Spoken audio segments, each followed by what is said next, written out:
Bom, mas para que serve você lançar um foguete para ir embora pro espaço, lá para o fim do universo, né? A famosa puta que pariu. Eu não vejo utilidade para nada, né?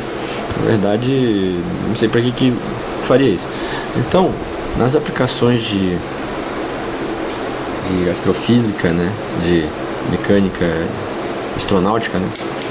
O que é importante mesmo hoje em dia é o que a gente chama de satélite, né? Ou seja, a gente poder ter objetos, né? Orbitando em volta da Terra para algumas aplicações, para tirar fotos da superfície terrestre, para telecomunicações, para observação do universo, ou seja, enfim, para diversos objetivos, né? Portanto, o que a gente vai ver agora é a questão dos satélites, né? Satélite, ok? Então, o satélite ele pode ficar orbitando em volta da Terra, né? A uma certa altura, né? E no fundo você tem o raio da Terra aqui. No fundo a distância total é r mais t. E a velocidade com que ele dá uma volta aqui, né, pode ser maior que a rotação da Terra, ou seja, ele pode dar mais de uma volta por dia aqui, né? Então, para isso você vai ter, para você ter esse tipo de satélite, você tem que calcular, né, a velocidade com que ele vai ficar aqui. Só que existem aplicações, né, de satélites, por exemplo, que eles ficam fixos, né, em relação a um ponto da superfície terrestre, né, e aí eles se movem, né, com a mesma velocidade angular da Terra, né, ou seja, ele vai dar a volta completa em um dia inteiro. O que isso acontece? Ele vai estar sempre sobre o mesmo ponto, né, como se ele estivesse estacionado. Então isso aqui são satélites geoestacionários, tá? Ou seja, eles vão ficar parados aí. Então, com os satélites geoestacionários,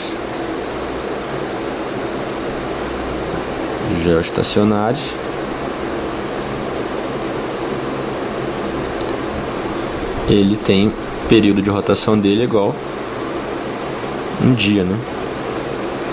Tá, aproximadamente. Então você tem esse tipo de satélite, tá? Para que ele serve? Ele serve para telecomunicações, ó. Imagina que isso aqui e para outros objetivos, né? Então aqui é a Terra, ele está a uma certa altura. Tá aqui o satélite, né? E aqui você tem uma antena de comunicação, tipo a internet ou de televisão. E aqui é a Europa. E aqui é a América, né? Continente americano. América, Europa. E aqui é o oceano. Você pode enviar os sinais de telecomunicações, telefonia, internet, televisão e fazer um link, né? Então, para isso acontecer, isso aqui é importante que esse satélite não fique se mexendo, porque se ele der uma volta mais rápida que a Terra, tem uma hora que ele vai sumir da visada dessa antena, então ele não vai conseguir pegar, né, a transmissão. Ou, por exemplo, satélites espiões, né, que ficam tirando fotos, né, daqui da Terra, satélite de observação de queimadas, né, da floresta e tudo mais. Vou sair aqui. Aí, por exemplo, sistema GPS, né? Sistema GPS, como é que ele é? Sistema GPS, também conhecido como Global Positioning System, ou seja, sistema de posicionamento global.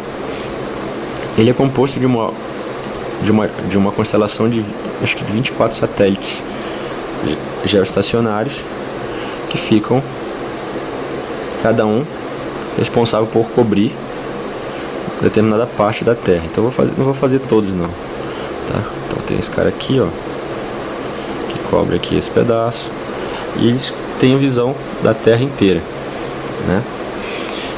Então qualquer lugar da Terra que você esteja, você vai estar coberto por esse satélite, né? Existe um sistema russo que é o GLONASS, né? E tem o sistema Galileu, que é o sistema europeu. A mesma ideia. Para que serve o GPS? O GPS é o seguinte. Imagina que isso aqui é um mapa, né? E aqui você tem as coordenadas, né?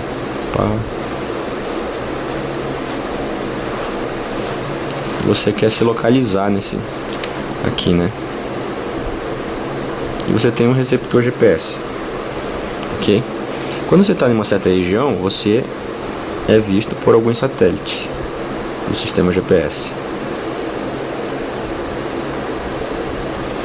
Quando você liga o GPS, o que acontece? Esses satélites, eles ficam emitindo radiação para toda a região que ele cobre, né? Ele fica emitindo isso aqui. O seu aparelho de GPS, o que ele faz? Ele capta essa radiação. Só que cada satélite dentro dele tem um relógio atômico. O que é um relógio atômico? É um relógio de altíssima precisão que atrasa muito pouco. E quando você liga e você recebe o sinal do satélite, ele te manda a hora que ele lançou esse sinal, né? E aí você recebe a hora que mandou o sinal e esse relógio aqui está sincronizado com o relógio dele. Portanto, você sabe o tempo, né? Opa, vamos fazer isso aqui, ó. Esse aqui é o satélite 1, o satélite 2 e o satélite 3. Isso aqui você sabe o tempo T1 desse satélite, T2 e o tempo T3, que é o tempo que leva para chegar esse sinal. Você sabendo a velocidade da luz, né?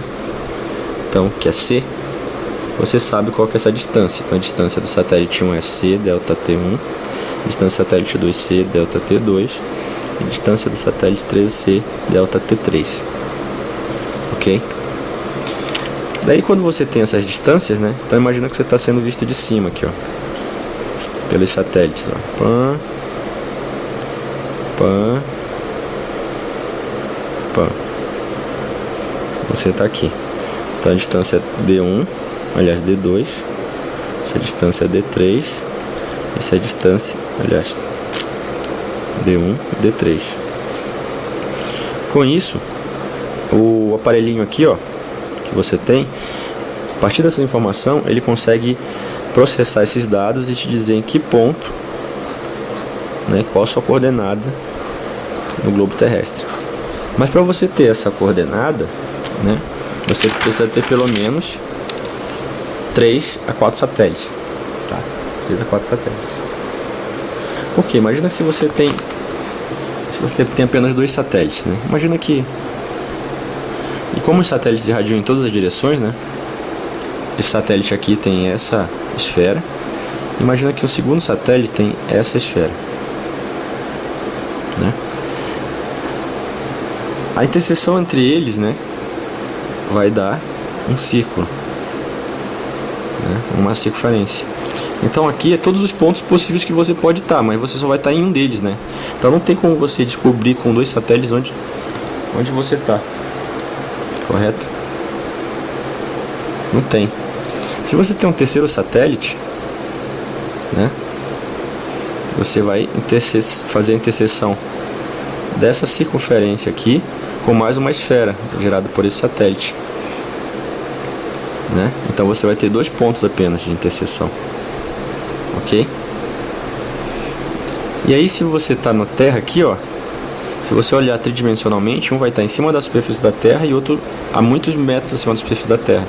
Então você consegue identificar qual ponto que você está, ok? Então esse é o que a gente chama na engenharia eletrônica de fix, né? Quando você capta os satélites, né?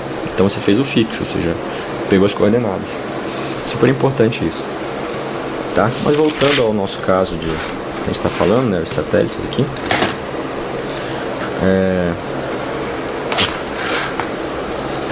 Uma coisa super importante, tá? É o seguinte. Cadê? É ruim gravar olhando para essa câmera aqui. Tem uma telinha aqui. E às vezes ela dá uma desfocada. Aí tem que esperar estabilizar a imagem aqui pra... Então olha só.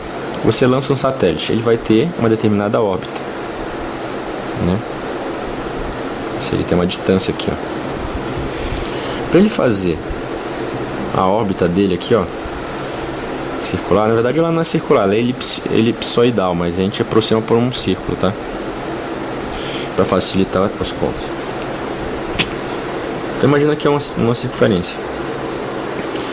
Ele vai ter que ter uma velocidade de órbita aqui, de acordo com a cinemática do movimento circular. Ela é igual a 2π sobre t, ou 2πf, ou πr.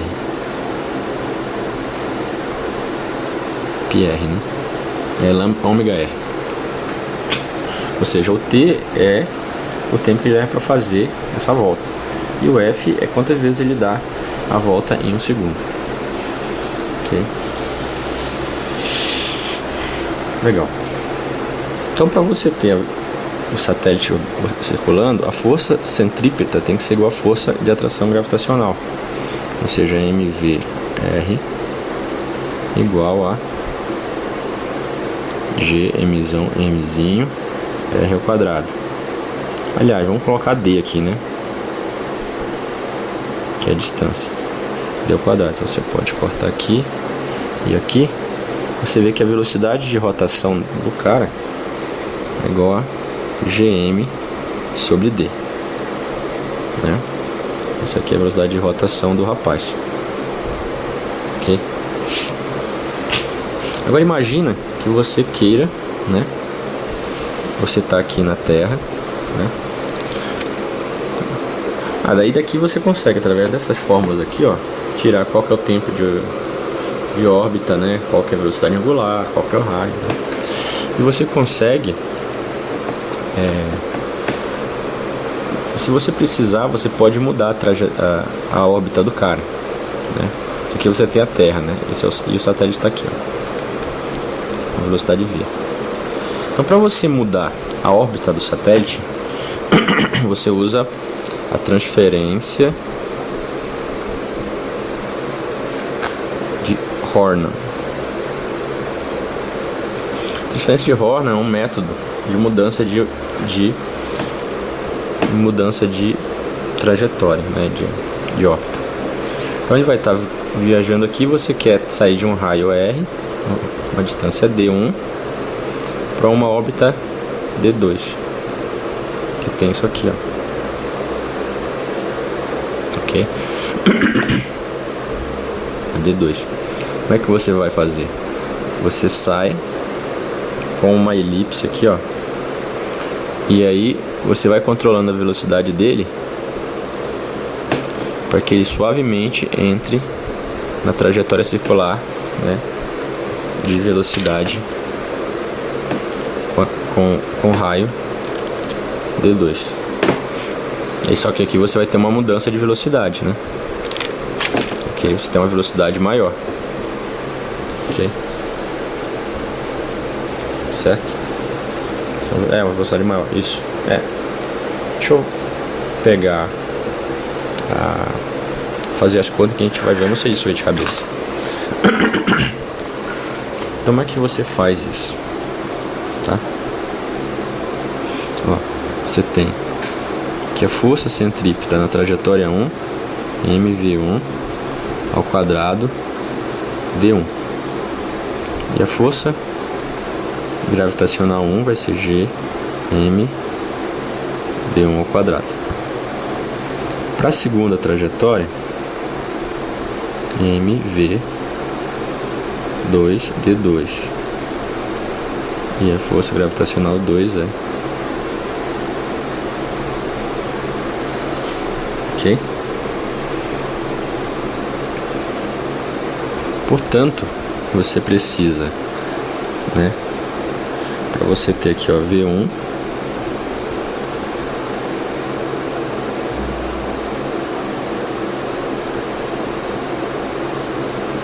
D1 ao quadrado, que é a fórmula que a gente obteve ainda agora. A mesma coisa você tem para a segunda.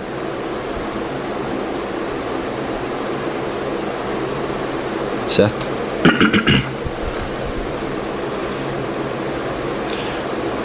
Daí você que você quer mudar, né?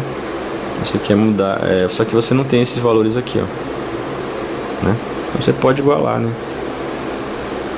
Fica V1 ao quadrado D1 o AGM, V2 ao quadrado D2 é igual a AGM. Isso aqui vira V1 D1 V2 D2. Então, para você ir para partir para uma órbita diferente, maior no caso, né? Você V1 sobre V2 D1, né? Então isso aqui tem que aumentar. Para isso aumentar, a velocidade V2 tem que ser menor que a V1. Então você vai ficar mais lento, né? Ok? Você vai ficar mais lento aqui nesse caso. Tá bom?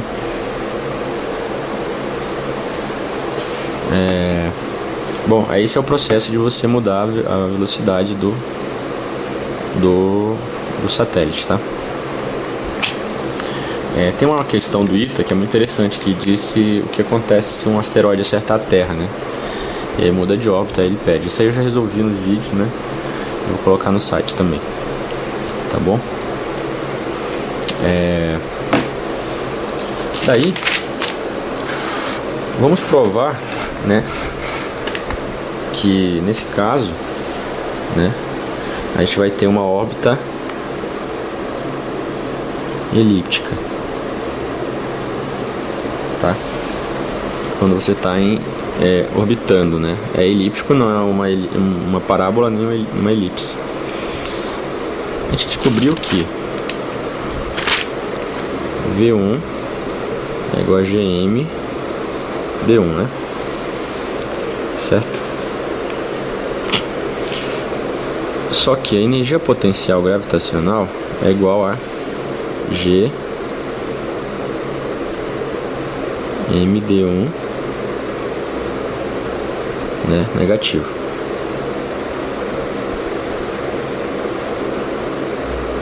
Isso, M. Certo? Então é isso aqui, energia potencial gravitacional. A energia cinética, tá? Aqui a energia gravitacional, potencial gravitacional, é igual a meio de V1 ao quadrado.